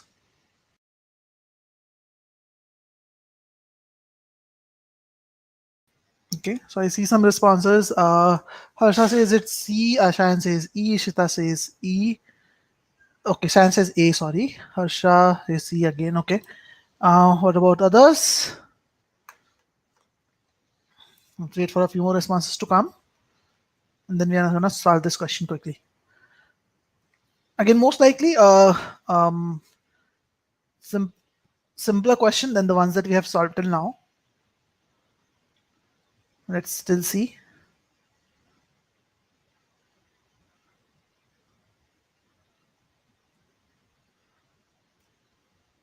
Okay, so good number of C's coming, a good number of E's as well. So it seems like E is the most popular choice. All right, so let's quickly analyze this question. Let's quickly analyze this question and answer. But before I analyze this, I want to ask a very important question, very critical question. Now, when I say the question is asking is x equal to greater than zero, is x greater than zero? Does it mean that we have to prove that x is greater than zero? Quick yes, no, guys. Does it mean that we have to prove that x is greater than 0? Please, quick yes, no here. When I say is x greater than 0, does it mean that we have to prove that x is greater than 0? Please write yes or no in the comments here. Harsha says no, Karante says no, Ishita says no. Okay, Amani also says no, Eunice also says no. Almost all of you are saying no. Okay, right, good. So we don't need to prove that x is greater than 0. Now, let me change my question. So let me ask you this: is it required for this answer to this question to be yes? Only then we can say something is sufficient. We can say that statement is sufficient. Do we need the answer to this question to be yes only? Do we need the answer to be yes only? In that case, can we only say that it is sufficient? Quick yes, no here? Good. Sujun also says no. Harsha, Shita, all of you say no. Good point. Remember, this is a yes or no type of a question. We just need a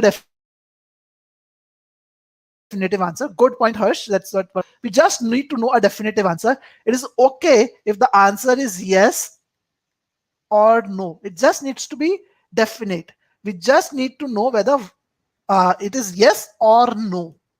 Doesn't matter what it is. And this is an important piece of information I want you guys to know, because many people don't know this. Many people don't understand this. They feel that is x greater than 0 can only be answered if I know that it is yes. The answer to this is yes. That's not the case. We either need yes or no. That's the definitive answer is what is needed in the yes. That's all we need to know. All right, let's and remember, it is we don't need to know the exact value of x to answer this. We only need to know whether whichever values of x are possible, for that those values, do we have a definitive answer or not? That's all that is needed. And all this I'm saying because I saw a lot of wrong answers as well. Let's see. So first thing that we need to do is, since there is nothing else given, we know that x is, I don't know whether it is an integer, non-integer, whether it is positive, negative. I don't know anything about it. So I'm not going to assume. I'm going to open up, keep my eyes open for any real number. So let's analyze the statement one. What it tells us? It tells us that x squared minus 4x multiplied by x plus 4 is greater than 0. So what I will do is I'll factorize this further. I'll take a x common. I'll write it as x minus 4 and x plus 4 is greater than 0. Now, how do I solve this? Now, there are multiple ways to solve this. one way, as in Laurent also is using some numbers to solve it. One way to solve it is using some numbers, but I never recommend using numbers, especially in this kind of questions, especially in quadratic inequalities, because it is very simple to actually solve this question and find a favorable reason. So when you actually just use numbers, you might as well miss out on cases. So I don't recommend to solve it using that. I would recommend to use the wave line method, the number line method rather, which is a very simple method. What you need to do is simply understand which are the 0 points. Now, what is a 0 point? 0 point is a point at which a factor is equal to 0. For example, the 0 point for this factor x is 0, right? When x is equal to 0, this factor is 0. Similarly, the 0 point for this factor is 4. When x is equal to 4, the factor x minus 4 is equal to 0. Okay? And then the 0 point for this is minus 4. So what you do is you plot the 0 points on the number line. Again, I'm not teaching you the method in depth. I'm just covering this so that those who don't know it can understand the answer. Okay. So this is the 0 point. These are the 0 points. And now you can simply say that the region on the rightmost side is always positive. Okay. And then alternate. Change the sign for the next region. It is negative here. Any value, if you take for x from this region, it is always positive. The expression is always positive. And any value that you take over here in the last region is always negative. So start from the right side. Right side is always positive. For any value that you take for x in this last part, the expression will always be positive, and then alternate the sign. So change the sign to negative, positive, negative, positive, simple. Now, this is the second step that you do. First step, identify the 0 points. Second step, identify the sign of the expression at relevant points. Now look at the inequality. What does it say? It says that this expression is greater than 0. Okay. Now greater than 0 means positive. Now where is it positive? Let me actually change the color of my pen a little. Let's see. Just a second, guys. Okay. So let me take another. Okay. Wait. Let me take another color. What is happening? Okay. For some reason, it is not allowing me to change the color. No worries. So let me use the same color itself to draw it. So basically, the positive side is this one, this region. Okay, or I can actually just take it out. And the positive side is this region as well. So from this, what I know is x is either greater than 4 or x is between -4 and 0. So these are two possibilities that exist. Now, if x is greater than 4, the answer to my question is yes. If x is less than 0 and between -4 and 0, the answer to this question is no. So since both the answers are possible, statement 1 is not sufficient. So statement 1 is not sufficient. A is not the answer. D is also not the answer. Okay, I hope this is clear to you guys. Simple. Okay, now let's analyze statement 2. What does it tell us? X to the power 5 minus 9x to the power 3 is less than 0. What it tells us, if I can take out x cube as common, it is x squared minus 9 is less than 0. I can simplify this further to actually write that x squared into x, and x squared minus 9 is nothing but x minus 3 and x plus 3. Okay, this is less than 0. Now, why did I write x cube as x squared into x? The simple reason for that is x square for any value of x is always positive. So this number x square is not going to have any impact on this value of this expression because this is always positive number. So I can take this out while considering the answer. So you can actually take this out, and you just need to focus on these three factors: x, x minus 3, and x plus 3. So let's again draw the number line and plot the 0 points. So what are the 0 points? The 1 point for x is 0. Let me actually put it in the same line or frame. The 0 point for x minus 3 is 3. Let me put it here. The 0 point for x plus 3 is minus 3. So let me put it here. And then I will see the nature of this curve. So on the right side, as I said, it is always positive. And then alternate between positive, negative, positive, negative, positive, negative. Okay. And what is the favorable region that I'm looking at? The favorable region for me is less than 0. I'm looking at negative values of the curve. So which are the favorable regions for me? This one and this one. Okay, so from this, what I know is x is between 0 and 3, or x is less than minus 3. Okay, and again, if x is between 0 and 3, then x is greater than 0. But if x is less than minus 3, x is less than 0. So the answer could be yes or no both. So that's why statement 2 is also not sufficient. So B is not the correct answer as well. Now, what do we do when both statements are not sufficient? We combine the information which is present. So let's combine that information. So if we combine the information, we are looking for a value, a set of values of x, a region for x which satisfies both. Now, if you look at that, obviously in the positive range, look at in the positive range. In the positive range, statement 1 says that x is greater than 4. Statement 2 says it is between 0 and 3. So there is no common value of x in the positive side of the axis. There's no common value of x in the positive side. So x is definitely not positive. That is something we can definitely say. Now, if we look at the negative side, the only common region is this region that you see between minus 3 and minus 4. X can take any value in this particular region. So what I can see is, let me actually write it this way. X is definitely between minus 3 and minus 4. I don't know what is the value of x. I cannot find it out because I don't know whether it is an integer, fraction, decimal, whatever it is. I don't know that. But what I definitely know is x lies in this range. Now, if I ask myself this question, that is x greater than 0, the answer by combining both the statements is a definite no. The answer by combining both the statements is a definite no. And the moment I know that, I can definitely say that combining both the statements together, I can actually answer this question. I can actually answer this question properly by combining both the statements together. Okay, so that's why the answer to this question is choice C and it is not choice E. Okay, so those of you who marked E made a mistake. Make sure that you are not making this mistake. You should not be assuming that you need to know the value of x. You don't need to know the value of x. You just need to have a definite answer to this question. That's the most important part. All right, guys. So I hope you're able to understand how data sufficiency questions need to be tackled. Again, this webinar was more focused around the methodology. So simple steps, focus on drawing the right sort of inferences from the question stem first. Don't at all assume anything.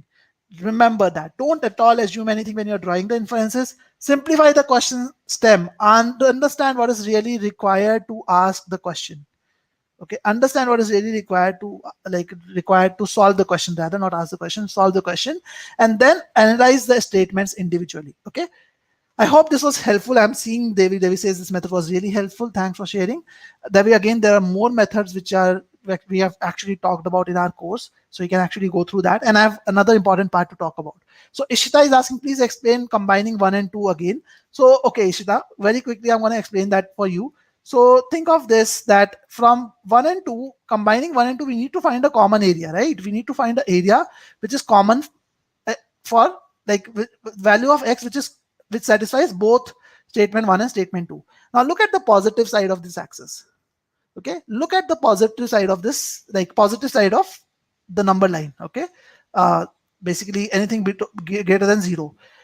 The first statement says that x is greater than 4. The second statement says x is between 0 and 3. And there's no commonality between that. Both things are different. Both statements are saying a different thing. What that means is x, there's no possible value of x on the positive side of 0 which can satisfy both equations, inequalities rather. So x is definitely not positive. I guess this part is clear to both of you, Ishita and Anwar. Okay. So let's now analyze the negative side of it. Now, if you look at the negative side, there is one common area. What we know from statement 1 is x is basically between 0 and minus 4 in this range. Okay, between 0 and minus 4, it is in this range. Okay, and from statement 2, what we know is x is in the range of minus 3 and minus 4. So if you look at this commonality, there is a common area that exists that is between minus 4 and minus 3. This is the common area which satisfies both the statement 1 and statement 2. So x is basically between minus 4 and minus 3 is what I know. And that's why this statement is enough to answer the question. Okay.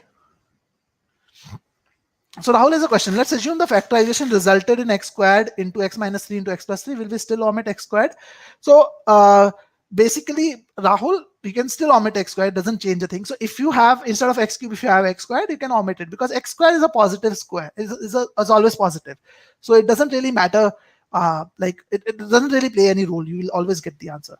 Okay, so I hope this webinar was helpful. Again, I have a part where I'm now going to talk about, now I'm going to shift gears from DS, and additionally, which was not really a subject for this webinar, but I now wanted to talk about quant improvement strategy, because a lot of you would be taking the GMAT uh, uh, very soon now.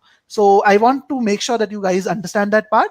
But if you really liked the webinar till now, like you understood something about DS, please give it a thumbs up so that this webinar can reach to more people, and more people who are in similar places as yours can actually benefit from this webinar when they watch this recording. Okay. So if you like this webinar, do give it a thumbs up, give it a like, so that other people can also view it at your end.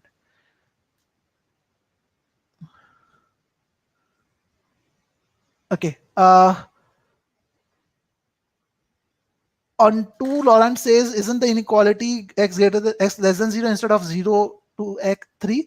So Laurent again, think about the inequality sign here. Okay, it says less than 0, and look at the regions here. Okay, look at which places is the inequality less than 0. Okay, it is less than 0 over here, and it is less than 0 over here. That is what you need to look at. Okay, thank you guys. So thanks for liking this webinar. I'm sure it will help more people. So let's now talk about how can we actually improve our quant score. So there are two main things that you need to understand why people lag in quant. Okay, one is understanding of concepts.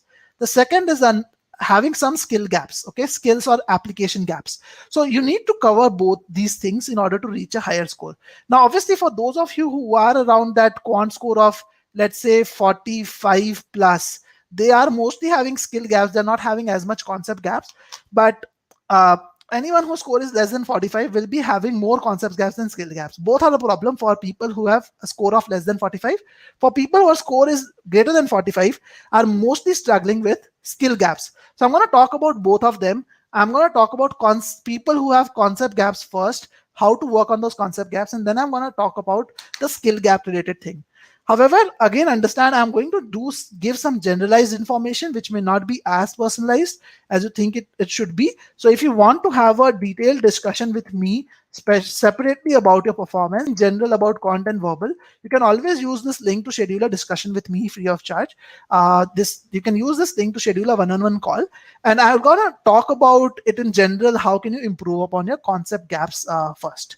Okay, so if you want to have a one-on-one word with me, always feel free to use this link to basically have a discussion, and then only you can actually you can actually have a clear idea about how you can go about your preparation. Okay, and in the meantime, I'm going to talk about some generalized principles that will help for work for most people. Okay, so I still see, Manoj, you have a question around the question, the question that we solved. So I'm going to come back to that. But in the interest of time, let's move forward with the concept gaps. Now, in order to work on your conceptual gaps, there are 3 important steps that you need to do. Okay, so you need to go through 3 important steps. The first step is you need to learn the concepts that you are weak at. I'll tell you how to identify the concepts that you're weak at as well. But first step you need to do is you need to learn the concepts that you're weak at. And in those concepts, the first thing that you need to do is you need to become an expert, build an expertise in easy and medium questions first. Don't worry about the hard questions as much. First, focus on building an expertise, getting any easy or medium question correct from that concept. And if you are a GMATWhiz student, you don't really need to worry about covering everything, because that is going to be covered in the concept booster lessons. In the concept booster, as I said, we cover all varieties of questions, including easy, medium, and hard. Okay, so first make sure that the concepts that you're weak at, you work on them to build a skill that you can get any easy and medium question correct. And then you should focus on moving to hard questions if time permits. If you are not having enough time on your plate, then start working on your concept just from the perspective of easy and medium questions. And if you have more time in hand, you can improve your score further by also working on the hard questions. But this is secondary. The primary thing is work on the easy and medium questions. Now, how do you identify the concept that you are weak at?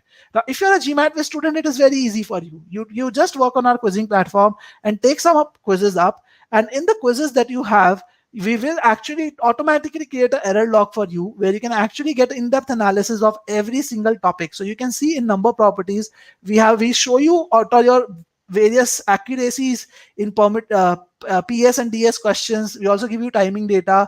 In fact, we also give you data with respect to your overall performance in different score difficulty levels. So you can select, for example, you can go to top areas to improve on the bottom. You can see what are your top areas to improve on the bottom itself. And if you want to get a more in-depth analysis, that is also possible. What you can simply do is you can simply click on this button on the bottom that you see, which is show more. Okay, if you click on this button, you can actually see your overall performance in each and every topic. What is your accuracy and skill score across topics, across difficulty levels, in 500, 600 level, in 600, 700 level, and in 700 above level as well. So in order to identify your concept gaps, all that you need to do is look at topics in which your overall score is less than 50%, or topics in which your score in 500, 600 level is less than 75%. So any one of these two metrics you can look at. So if your overall score is less than 50%, or your score in 500 to 600 level is less than 75%, it means you have a concept gap in that particular area. So if you have a concept gap in a particular area, you can just identify it from our portal, and you can just work on those concepts first, build a capability to get an easy and medium question right from that topic, and then move forward. Okay, now let's talk about people who have gaps in their skills. Okay, so how do you work on skill gaps? So the first thing that you need to do is identify which skills are you lacking. Okay, which are the skills that you are not good at? For example, if you are actually using GMATWhiz portal, it will be displayed on your portal as well on the dashboard. If you're not using GMATWhiz, then you can probably maintain an error log to identify the skills that you are uh, not good at. So identify those skills when you're solving those questions. Note down which question types you are not doing well on, and why are you not doing well on those question types. Did you not miss a constraint? Did you assume information? Did you not consider all cases? Did you not simplify? Write down those reasons. And then what you need to do is create customized quizzes which focuses on these areas. So take 10 to 15 questions per quiz from relevant difficulty level. Again, if you're struggling more with medium and hard questions, take them up. But create customized quiz focusing on these skills and review every solution. Try to identify better methods. In our course, if you use GMATWhiz, you will get better methods to solve all question types.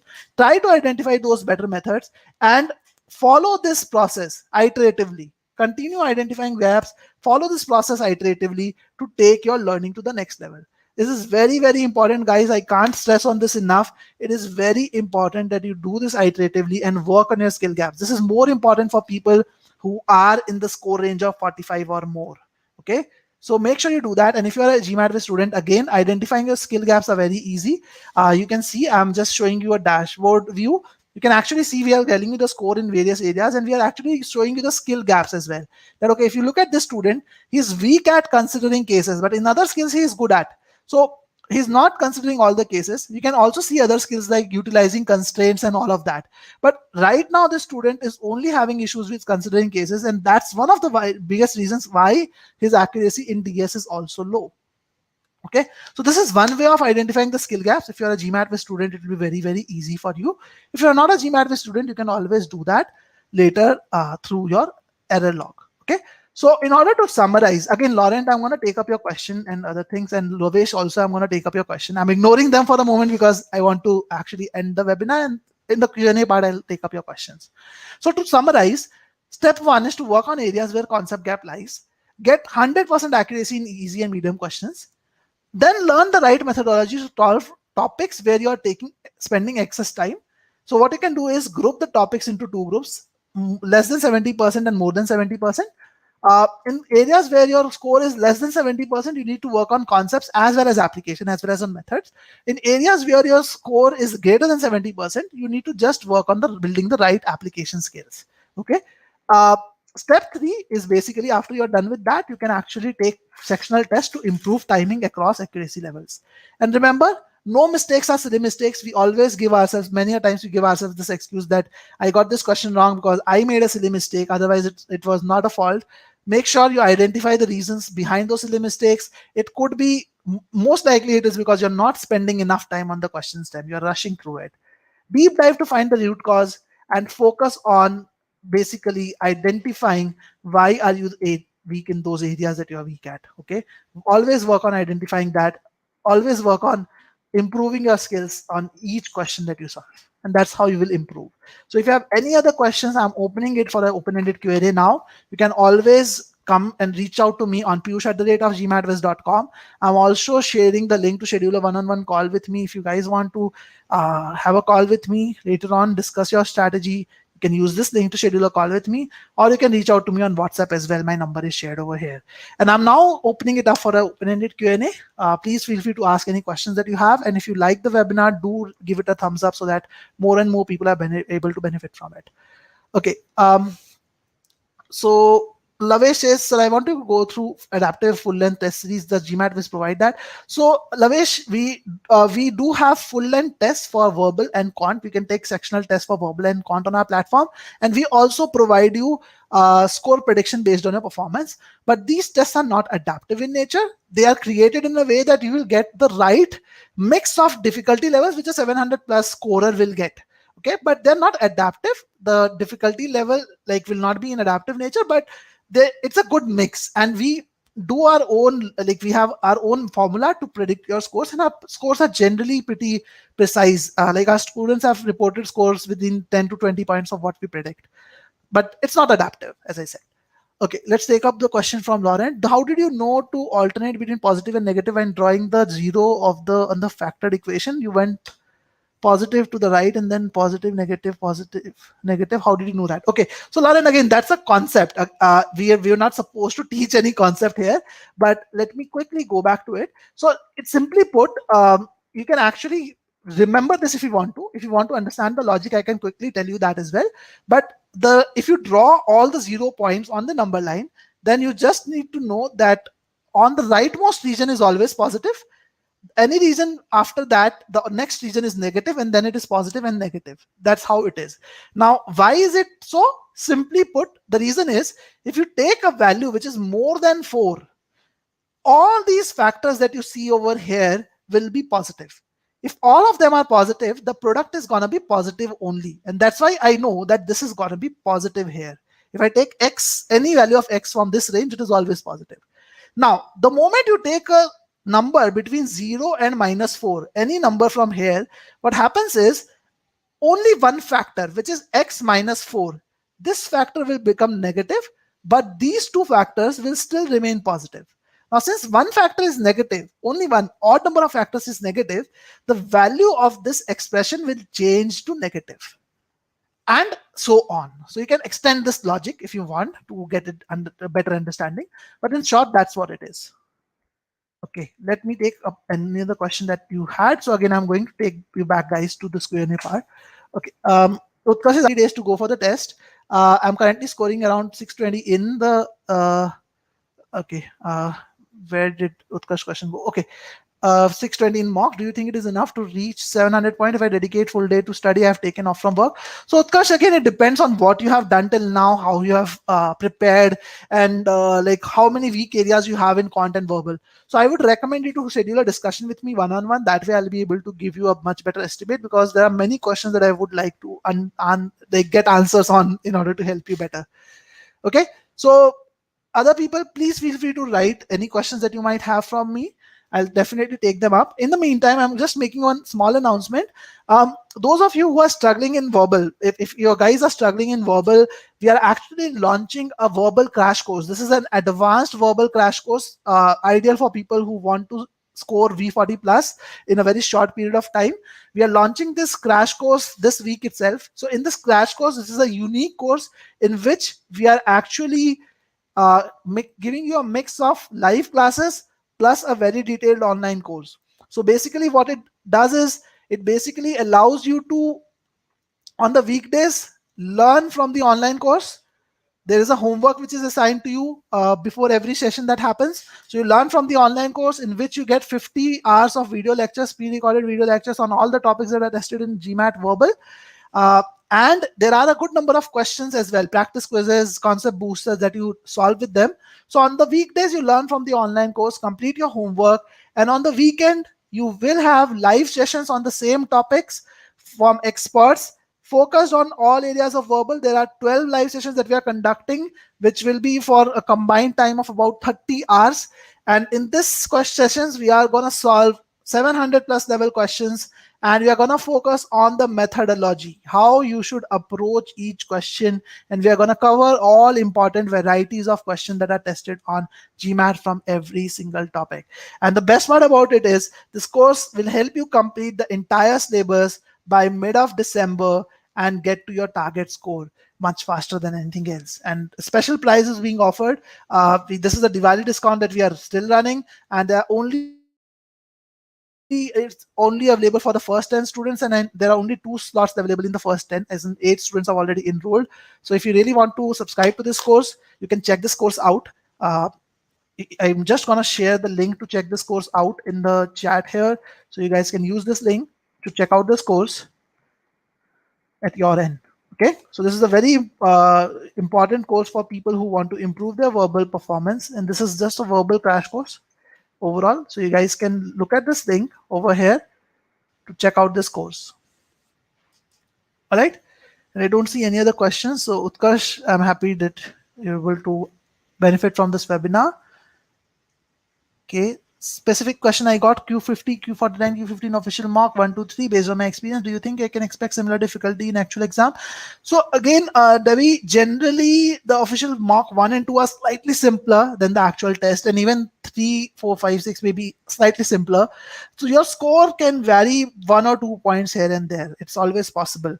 But if you're confident when you are marking the answers, if the number of mistakes that you made were within 3, 4, generally I don't see that score changing a lot. So make sure you're not feeling anxious. You follow the same strategy, and you should get to that score overall. Okay.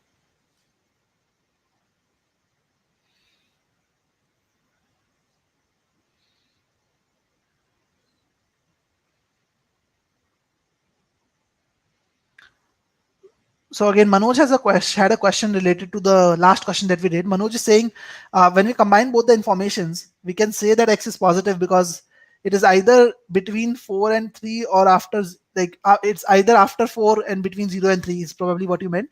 But Manoj, that's not how it works. You need to find one value of X which fits both the statements.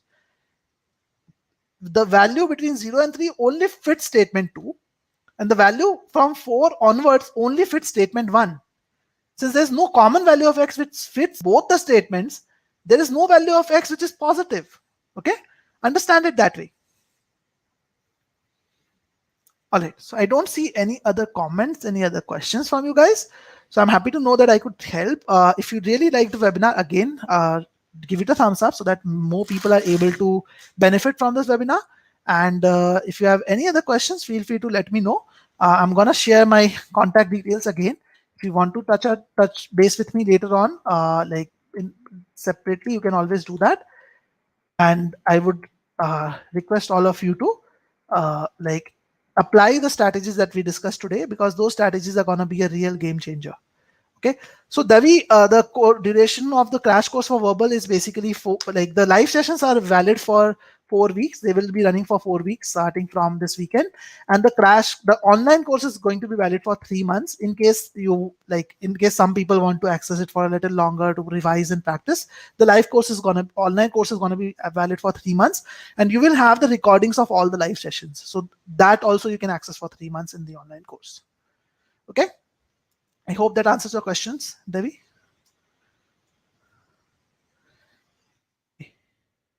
Would anyone else has any other questions? All right. So if you want to actually create a personalized study plan for free of charge, you can always use this link. I'm just going to share this over here. This link will actually help you create a personalized study plan for free. You just need to register for the free trial. That's all.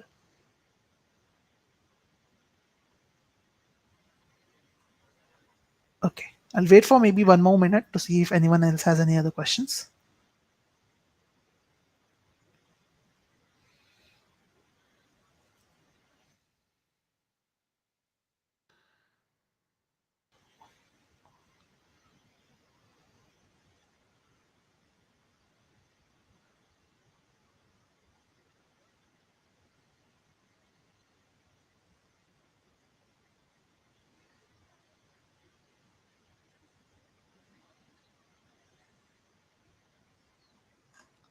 Okay, so I still don't see any other question. So let me end this webinar then. So thank you so much for being here, guys. It was really nice interacting with you, and I always enjoy taking this YouTube webinars. I will most likely be taking another webinar in another 10 days from today, around the 27th. Most likely going to be on critical reasoning. You will get the notification. So make sure you are attending those webinars. At GMATWhiz, we make sure that you try to teach you the best strategies that work for GMAT. So ensure that you attend that webinar. All the best. Good morning, good evening, and good afternoon, wherever you are. So, all the best, guys.